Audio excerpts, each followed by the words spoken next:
You know, I think it's one of those things when you go into a game like this. They're so long and deep that at some point they're going to get comfortable playing against it, and then you gotta make some adjustments.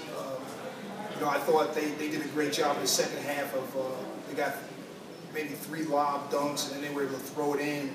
It seemed like each time down the floor, inside to Towns, and he was able to use his strength and size to score at will on us. So, I knew at some point they were gonna be able to figure it out, and then we're gonna have to make an adjustment. And obviously, there are only so many tricks that you have up your sleeve to keep you in it when you're playing a team this good. What did you think, Coach, about number 1, Evan Booker's play? Oh, he's a terrific player. Second half. Yeah, and the thing is this, they have so many guys that someone's going to get hot. They're so good. And I thought Nate's description of their team is so on point. I think the hardest thing when you have so many great players is to get them to play as a team. And even though it was a close game, they were playing as a team. And you can win big playing that way. You can't look at the score for them and say, well, BU hung around for, there was a 5-point game at halftime. Those guys played as a unit the whole time, and it's the reason why they were able to break it open in the end. All the credit goes to them. My hat goes off to Coach Cal. That's not an easy thing to do.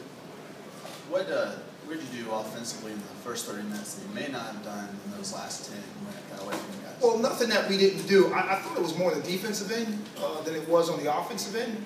We didn't come up with any stops. If you watch the first half, we got enough stops to generate some shots in transition. We're a terrific 3-point shooting team. We have a lot of guys that can shoot them. And so in the second half, we didn't come up with enough stops. They were able to kind of pick apart the zone, and then they got into that press, and then we didn't attack the press well enough, and we couldn't generate shots that way. Once we got the ball to half court, they weren't going to let us run anything. So we had to just kind of drive the ball to score, be aggressive, and if they stepped up, try to kick it. It's not how we want to play in terms of playing so one-on-one, but we really didn't have a chance to run anything. They're just too big and long. And we hadn't seen that kind of pressure before. So it was just one of those things where if I felt like we got some stops, we might have been able to keep it a little bit closer. Coach, there was a lot of talk on the Kentucky side yesterday about defending the 3. You guys hit several threes, several times with smaller guys hitting it over much taller guys. Why were you guys, able to do that? Well, we have a good basketball team.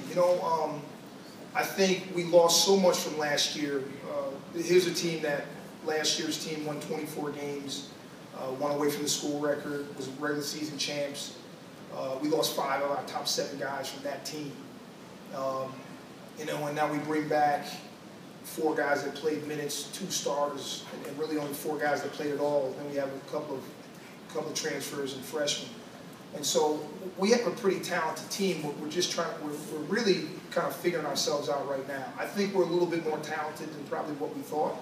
I think we're a little bit better than what we probably thought. And I like our future.